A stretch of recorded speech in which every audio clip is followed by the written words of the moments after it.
Hello guys, welcome to back to the welcome. तो बहुत सारे स्टूडेंट नीट एस्पिरेंट लोग का डाउट आ रहा था कि एनसीईआरटी तो हम लोग पढ़ लेते हैं, लेकिन हम लोग को 360 नहीं आता है। हम लोग जितना भी पढ़ लेते हैं 360 ऑफ 360, क्योंकि एनसीईआरटी पढ़ना ही एक ट्रिक है। तो उसको हम देखेंगे आज।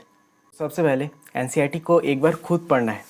एनसीईआरटी को एक बार खुद पढ़ना है, फिर आपको कोई भी लेक्चर लगाना है, या कोचिंग जाते हो तो कोचिंग, या नहीं तो कोई लेक्चर्स यूट्यूब से देख लिए, तो कहीं पर सब्सक्रिप्शन लेके रखे हो वही लेक्चर। उससे पहले एक बार एनसीईआरटी पढ़ लो, उसमें से आपको कम से कम 20% आपको समझ में आ जाएगा। एनसीईआरटी में क्या लिखा है 20% आपको आ जाएगा। फिर लेक्चर लगाने के बाद फिर से एनसीईआरटी पढ़ो। एनसीईआरटी पढ़ोगे तब आपको 60% के आसपास समझ में आ जाएगा। जब 60% आ जाएगा फिर धीरे धीरे एनसीईआरटी को हाईलाइट करना है। हाईलाइट करने के लिए आप अलग अलग कलर का हाइलाइटर इस्तेमाल करें, क्योंकि एक हाइलाइटर से सब कुछ नहीं होता है। वो अलग अलग हाइलाइटर इस्तेमाल करना बहुत ज़रूरी है, क्योंकि एक हाइलाइटर में आपने कर दिया, जैसे ये ऑरेंज कलर का है तो ये PYQ है, ऐसे करके आप कर सकते हो। जैसे इसमें किया है, ये ऑरेंज कलर का जितने भी है ये PYQ है, और जो ग्रीन कलर का है ये आने का चांसेस है, और ये मतलब ज़्यादा चांसेस है, और लाइट कलर का जो है उस कम चांसेस है। ऐसे करके करो। जैसे ये सब जो ऑरेंज है पूरा PYQ है, और ऑरेंज पूरा PYQ आ चुका है, और ये जो ग्रीन ये आने का चांसेस है, और लाइट थोड़ा कम चांसेस है। ऐसे करके पूरा। और एक चीज़ ध्यान रखना, अगर आपको कोई भी लैंग्वेज वाले हो, हिंदी, इंग्लिश, मराठी, पंजाबी, जो भी लैंग्वेज वाले हो, तो आप इंग्लिश पढ़ते हो, आपको अगर मराठी, बंगाली जो भी समझ में आ रहा है हिंदी में, तो उसको साइड में लिख लिया करो। साइड में लिख लोगे, या तो पैराग्राफ का थोड़ा सा समरी साइड में लिखना ज़रूरी है। ये वाला 2022 में नीट में आ गया है। इसको ऐसे kingdom, division, class, order, family, genus, species ऐसे करके याद करोगे, 2 दिन में भूल जाओगे फिर से। इसको एकदम याद कर सकते हो कि Kohli play cricket on flat ground surface. Kohli अपना इंडियन क्रिकेटर है, कैप्टन है। Kohli play cricket on flat ground surface याद हो गया। कभी भूलोगे, ऐसे करके निमोनिक्स बना के पढ़ा करो।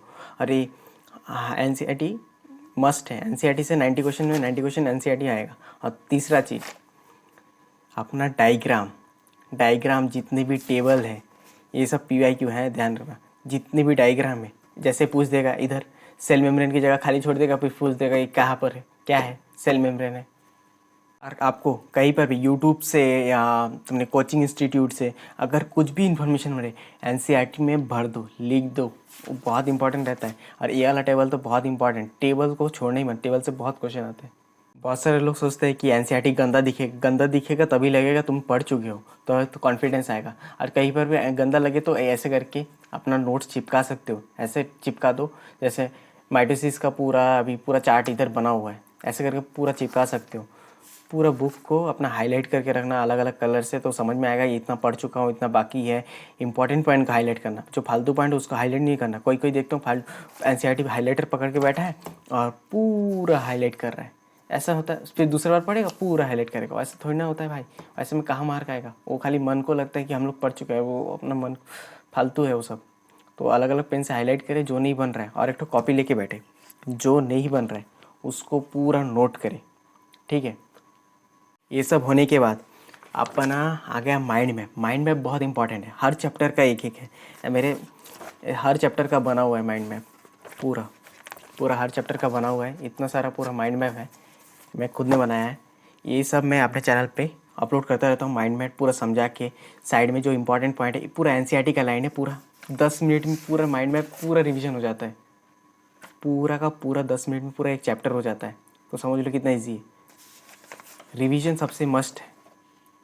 अभी अगर माइंड मैप हो गया, माइंड मैप होने के बाद हमारा आ जाता है एनसीईआरटी फिंगर टिप्स, जो एमटीजी के पब्लिशर्स के।